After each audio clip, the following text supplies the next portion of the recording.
नमस्कार मित्रों, आप सबका आज के सत्य वचन कार्यक्रम में पुनः स्वागत है।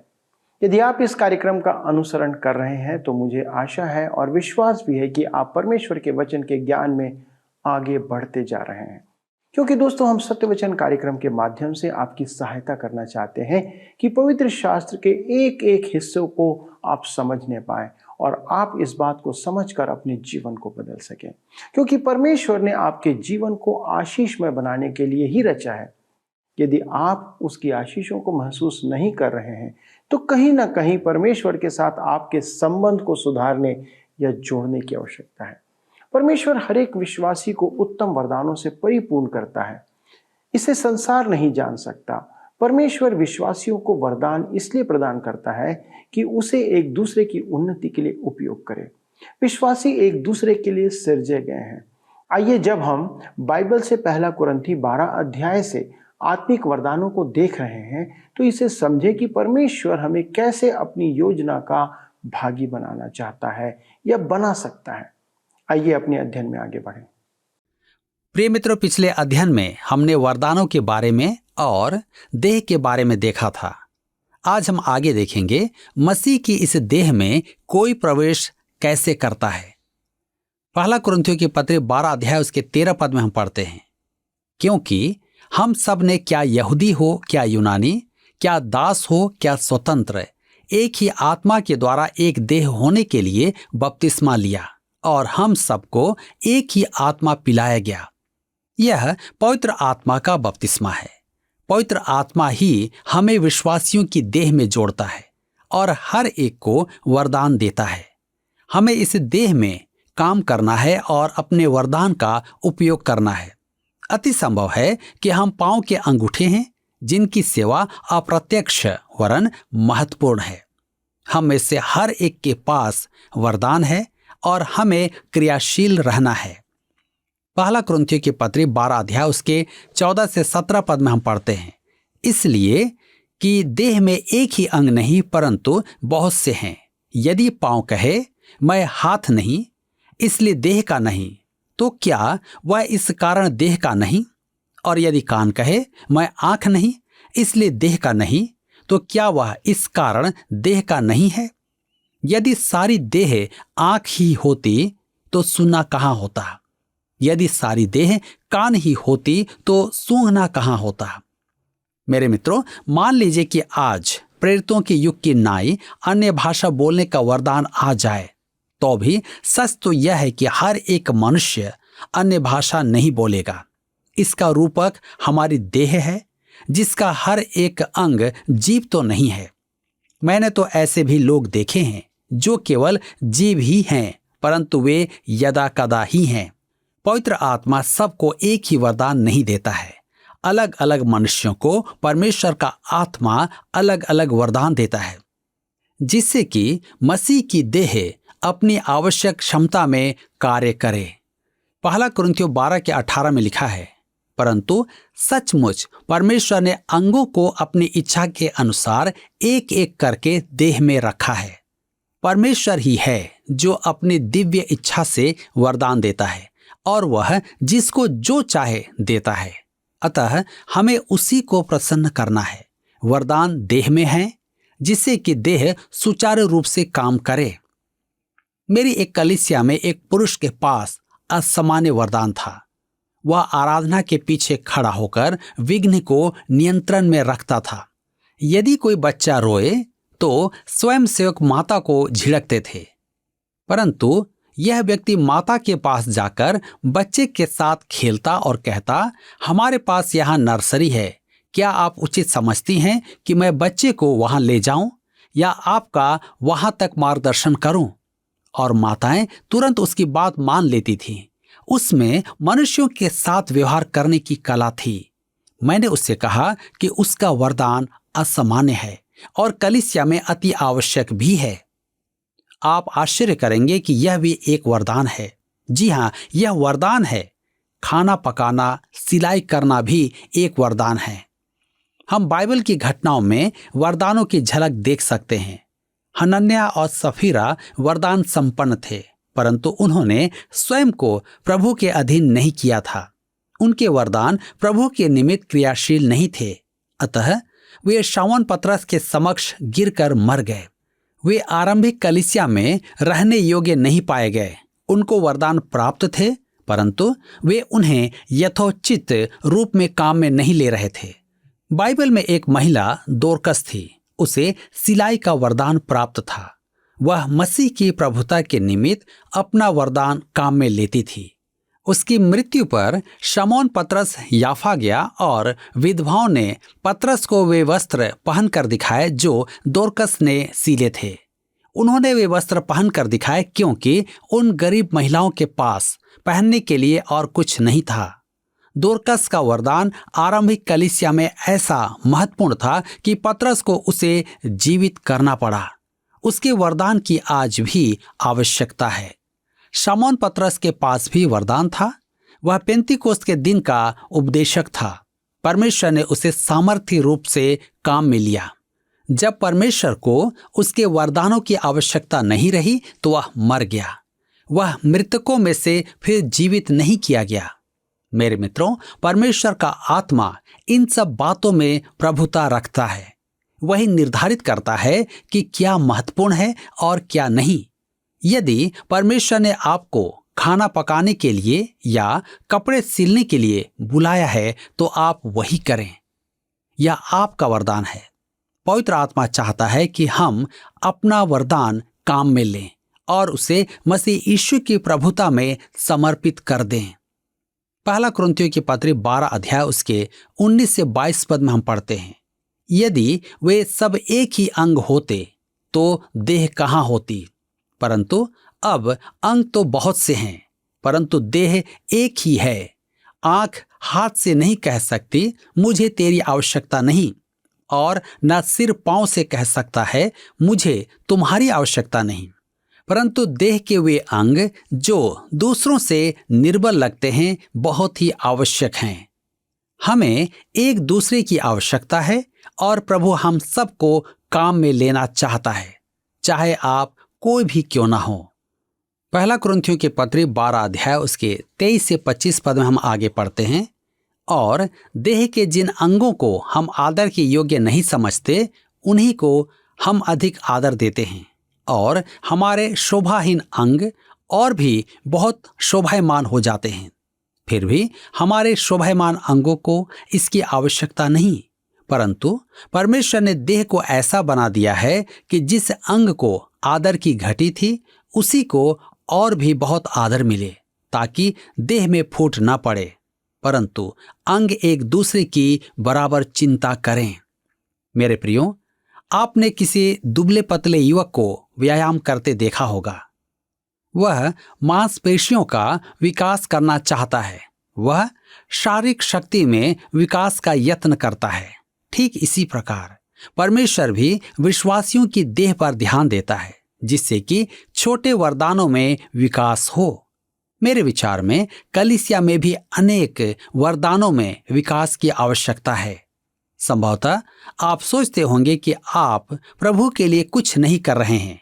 संसार में सर्वाधिक रोमांचकारी बात यह है कि परमेश्वर आपसे क्या करवाना चाहता है, आपको कहां भेजना चाहता है, उसे जानें। विशेषकर जब आप युवा हैं, कैसा आनंद, कैसा अनुभव, कैसी नई खोज जाने परमेश्वर ने आपको क्या वरदान दिया है। पौलुस कहता है कि यह सब इसलिए आवश्यक है कि मसीह की देह में विभाजन न हो। सब सदस्यों में एक दूसरे के लिए बराबर की चिंता का भाव होना चाहिए। पहला कुरिन्थियों की पत्री 12 अध्याय के 26 पद में हम पढ़ते हैं, इसलिए यदि एक अंग दुख पाता है तो सब अंग उसके साथ दुख पाते हैं, और यदि एक अंग की बड़ाई होती है तो उसके साथ सब अंग आनंद मनाते हैं। मेरे मित्रों, कलीसिया में ईर्ष्या का कोई स्थान नहीं है। हम सब एक ही देह के अंग हैं। यदि एक को प्रतिष्ठा प्राप्त होती है तो सबको प्रतिष्ठा प्राप्त होती है। यदि एक को कष्ट होता है तो सबको कष्ट का अनुभव होता है। पहला कुरिन्थियों 12 उसके 27 और 28 पद में आगे लिखा है, इसी प्रकार तुम सब मिलकर मसीह की देह हो और अलग अलग उसके अंग हो, और परमेश्वर ने कलीसिया में अलग अलग व्यक्ति नियुक्त किए हैं। प्रथम प्रेरित, दूसरे भविष्यद्वक्ता, तीसरे शिक्षक, फिर सामर्थ के काम करने वाले, फिर चंगा करने वाले और उपकार करने वाले, और प्रबंध करने वाले, और नाना प्रकार की भाषा बोलने वाले। उपकार करने का वरदान, यह कैसा अद्भुत वरदान है। यदि आपको यह वरदान प्राप्त है तो मैं आशा करता हूं कि आप उसका पूरा उपयोग कर रहे हैं। पहला कुरिन्थियों के पत्री 12 उसके 29 और 30 पद में लिखा हुआ है, क्या सब प्रेरित हैं? क्या सब भविष्यद्वक्ता हैं? क्या सब उपदेशक हैं? क्या सब सामर्थ के काम करने वाले हैं? क्या सबको चंगा करने का वरदान मिला है? क्या सब नाना प्रकार की भाषा बोलते हैं? आज इनमें से कुछ वरदान विलोप हो गए हैं। वे कलीसिया में नहीं हैं क्योंकि उनकी अब आवश्यकता नहीं है। अब कलीसिया में न तो प्रेरित हैं और न ही भविष्यद्वक्ता, भावी कहने वाले। पौलुस स्पष्ट कहता है कि सबको सब वरदान प्राप्त नहीं है। क्या सब प्रेरित हैं? उत्तर स्पष्ट है, नहीं। क्या सब आश्चर्य कर्म करते हैं? क्या सबके पास चंगाई का वरदान है? क्या सब अन्य भाषा बोलते हैं? उत्तर है, नहीं, वे नहीं करते। पहला कुरिन्थियों 12 के 31 में लिखा हुआ है, क्या सब अनुवाद करते हैं? तुम बड़े से बड़े वरदानों की धुन में रहो, परंतु मैं तुम्हें और भी सबसे उत्तम मार्ग बताता हूं। यद्यपि वरदानों के देने में पवित्र आत्मा ही परम प्रधान है, हमें अधिकार है कि हम परमेश्वर से वह वरदान मांगे जो हम चाहते हैं। पौलुस कहता है, तुम बड़े से बड़े वरदानों की धुन में रहो। मैं एक विश्वासी परिवार से नहीं हूं, अतः मुझे आरंभिक मसीह शिक्षा नहीं मिली। जब मैं सेमिनरी में गया था तब मुझे बाइबल की पुस्तकों का नाम भी नहीं पता था। जिस कॉलेज में मैंने शिक्षा पाई थी वहां बौद्धिक और दार्शनिक बातों पर बल दिया जाता था, अतः मैं इसी प्रकार का उपदेशक था। जब मैंने डॉक्टर हेरी आयरनसाइड का प्रवचन सुना, उन्होंने धर्मशास्त्र को अति सरल रूप में समझाया और मुझे उनकी एक बात याद है, टाफियां नीचे के आले में रखो जिससे बच्चों का हाथ वहां पहुंच पाए। और मुझे प्रभु का वचन स्मरण आया, यूहन्ना 21 उसके 16 पद में, मेरे मेमनों को चरा। प्रभु ने यह नहीं कहा मेरे जिराफों को चरा। अतः मैंने परमेश्वर से प्रार्थना की, हे प्रभु, मैं ऐसा उपदेशक बनना चाहता हूं। मुझे किसी ने फोन पर बताया कि आयरनसाइड का निधन हो गया है। मैं उनको ठीक से उत्तर भी ना दे पाया और अभद्रता से फोन रख दिया।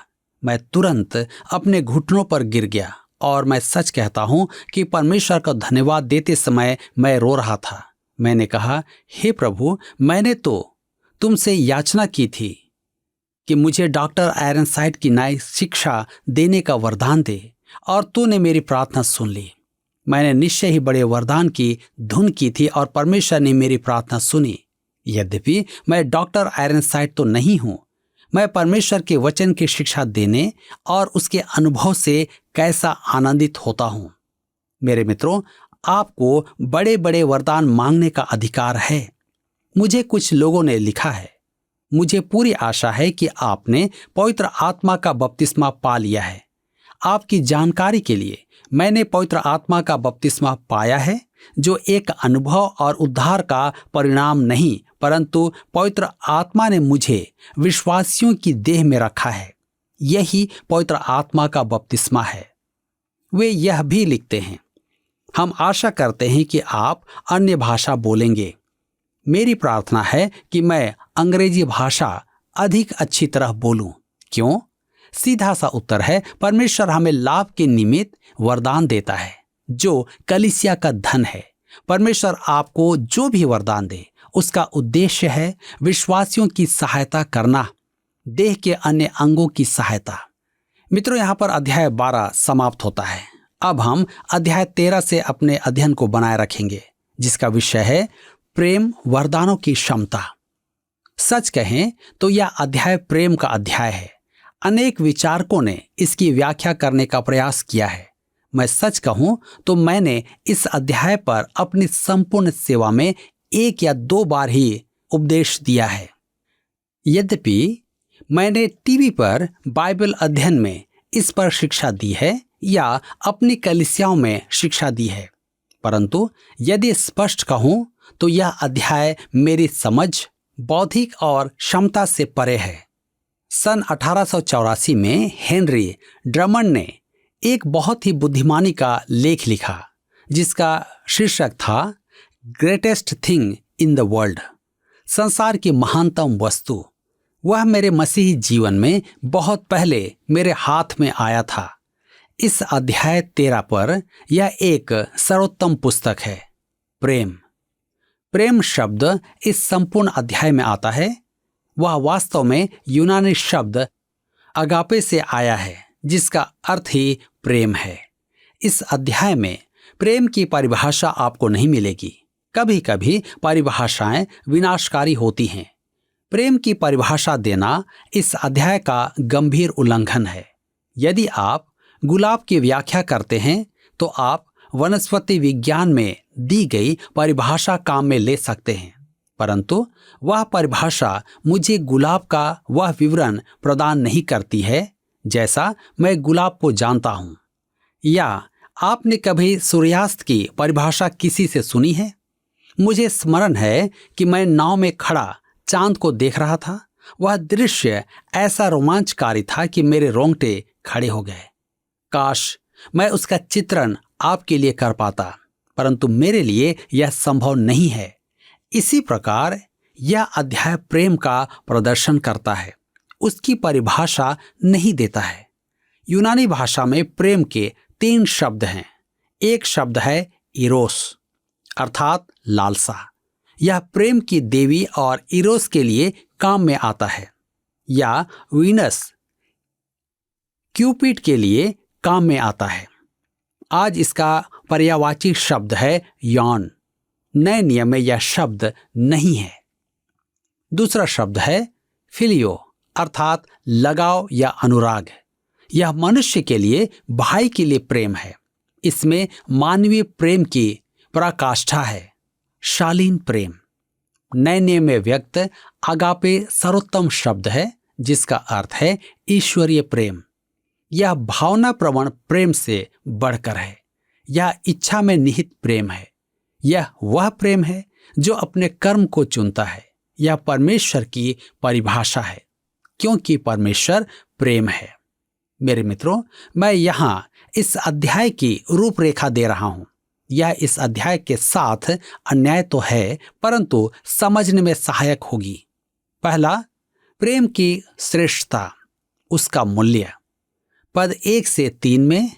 दूसरा, प्रेम की स्वाभाविक शक्ति, उसका सद्गुण, पद 4 से 7। तीसरा, प्रेम का प्रकर्ष, उसकी विजय, पद 8 से 13। ध्यान दीजिए, यह अध्याय 12 के विचार पर कैसे आगे बढ़ता है। वरदानों का दान। अध्याय 13 इन वरदानों के सामर्थ्य की चर्चा करता है। आत्मा के सब वरदानों का अभ्यास प्रेममय होना चाहिए। आइए देखें प्रेम की श्रेष्ठता, उसका मूल्य। पहला कुरिन्थियों के पत्र 13 अध्याय उसके 1 पद में हम पढ़ते हैं, यदि मैं मनुष्यों और स्वर्गदूतों की बोलियां बोलूं और प्रेम न रखूं तो मैं ठनठनाता हुआ पीतल और झनझनाती हुई झांझ हूं। मुझे पूरा विश्वास है कि स्वर्गदूतों की बोलियां अर्थात वाक्पटुता, मैंने तो किसी स्वर्गदूत की वाणी नहीं सुनी, परंतु मेरे विचार में पौलुस ने उन्हें सुना था। सर्वोत्तम वाक्पटुता जिसमें प्रेम ना हो, वह एक ध्वनि प्रसारण करती घंटी है। डॉक्टर स्क्रोगी कहते हैं, प्रेम से रहित भाषा संगीत से विरक्त कोलाहल है। मैगी कहते हैं, प्रेम से रहित चहचहाना आत्माहीन ध्वनि है। आप साराप स्वरूप गा सकते हैं, परंतु प्रेम के बिना वह नर की सितकार है। प्रेम उसमें गहराई और अर्थ डाल देता है और भाषा को अर्थपूर्ण बनाता है।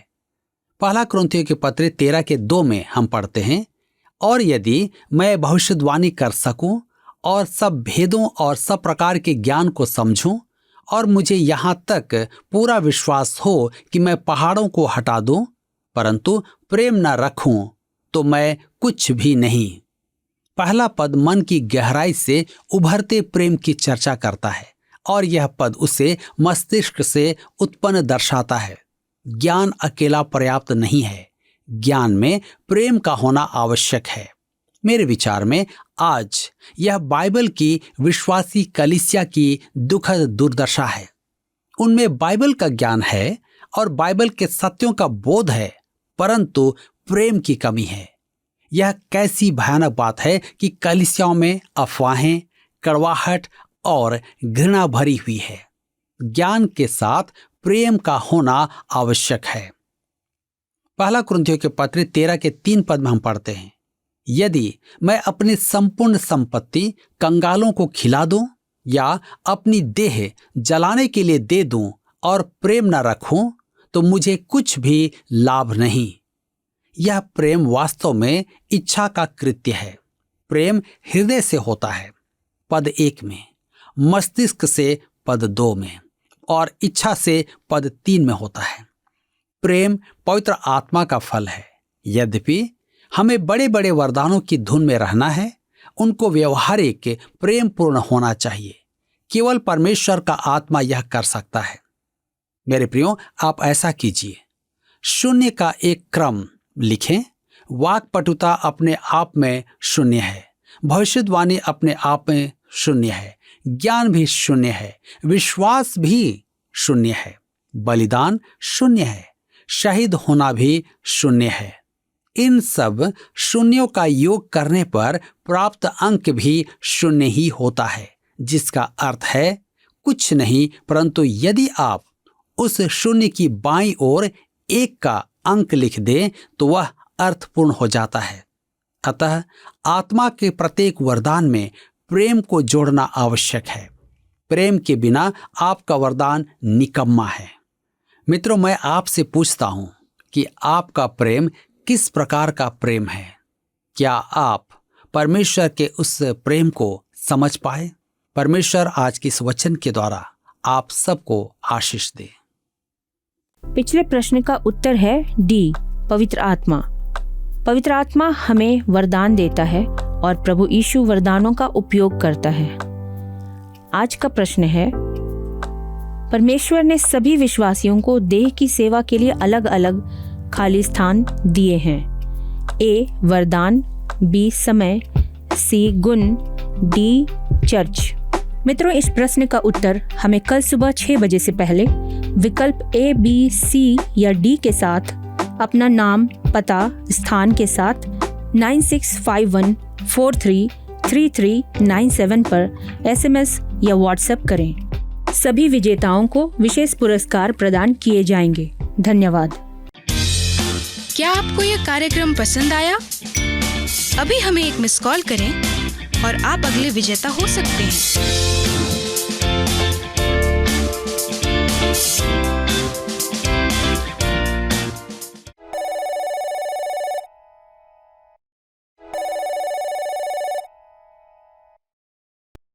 दोस्तों, आपने जाना कि जब एक व्यक्ति मसीह यीशु पर विश्वास करता है तो वह विभिन्न आशीषों का भागी हो जाता है। वह यीशु की धार्मिकता से धर्मी सिद्ध हो जाता है। वह पवित्र आत्मा से परिपूर्ण हो जाता है। वह पवित्र आत्मा के वरदानों से एक नई योग्यता मसीह यीशु में प्राप्त करता है। इन सब का सौभाग्य सिर्फ विश्वासियों को दिया गया है। इसलिए संसार की दृष्टि में हो सकता है उनके पास कुछ ना दिखे, आपके पास कुछ नहीं है ऐसा लोग सोचे, परंतु जो संसार नहीं देख सकता वह आपके पास है, वह उनके पास है जो प्रभु यीशु मसीह पर विश्वास करते हैं। क्या आपने इसका अनुभव अपने जीवन में किया है? यदि नहीं तो आप यीशु से आज ही पापों की क्षमा प्राप्त कर उद्धार प्राप्त करने के द्वारा इन सारी आशीषों को प्राप्त कर सकते हैं कि अपने साथ अन्य लोगों के लिए, परिवार के लोगों के लिए और उनकी सेवा करने के लिए आप उसका उपयोग करें। दोस्तों, परमेश्वर ने आपको जितना आप सोचते हैं उससे ऊपर बनाया है। उसने आपको आशीष पाने ही के लिए नहीं परंतु आशीष बनने के लिए अवसर दिया है। इसलिए आप इन बातों का अध्ययन प्राप्त कर रहे हैं। हम आपके लिए प्रार्थना करेंगे कि वह आपको इन वरदानों का भागी बनाए, ताकि आप इसके द्वारा से परमेश्वर की कलीसिया की लोगों की सहायता करने पाए, ताकि आपका जीवन पृथ्वी पर सुख और स्वर्गीय आशीषों से भरा हुआ हो। परमेश्वर आप सबों को आशीष दे। आइए हम प्रार्थना करें। प्रभु, हम धन्यवाद देते हैं कि आपने प्रभु यीशु मसीह में हमें आत्मिक आशीषें प्रदान किया है। प्रभु, आपका ये अनुग्रह है कि अनेक आशीषें प्रभु यीशु मसीह में हमें प्राप्त होती है। यद्यपि हम में से कोई इसके भागी नहीं है, परंतु प्रभु हम धन्यवाद देते हैं कि जब से हमारे जीवन को आपने चुना, अपना बना लिया और हमारे निर्णय का प्रभु आपने स्वागत किया, हम आपके आशीषों के भागी बन चुके हैं। प्रभु धन्यवाद देते हैं प्रभु हमारे उन सब दर्शकों के लिए जिन्होंने ये निर्णय लिया है, लेकिन हमारी प्रार्थना उन लोगों के लिए प्रभु जिन्होंने ये निर्णय अब तक नहीं लिया है, जो इंतज़ार कर रहे हैं, जो ज्ञान की बातों को समझना चाहते हैं। प्रभु आप सहायता करें कि वे विश्वास को प्राप्त करें, दृढ़ होने पाएँ और उसके द्वारा से प्रभु आपकी महिमा उनके जीवन में प्रकट हो। हमारे सारे दर्शकों के लिए धन्यवाद के साथ इस विनती को यीशु के नाम से मांगते हैं, आमीन। दोस्तों, आज के अध्ययन के संदर्भ में यदि आपके पास कोई प्रश्न है तो कृपया हमें लिख भेजें, फ़ोन, SMS या पत्र के द्वारा। और यदि आज के अध्ययन से आप आशीषित हुए हैं तो एक मिस कॉल के द्वारा हमें इस बात को सूचित करें। परमेश्वर आपको बहुत आयत से आशीष दे। अगले प्रसारण में निश्चित तौर पे हम आपके साथ फिर से जुड़ेंगे। तब तक परमेश्वर के अनुग्रह में बढ़ते रहें। धन्यवाद।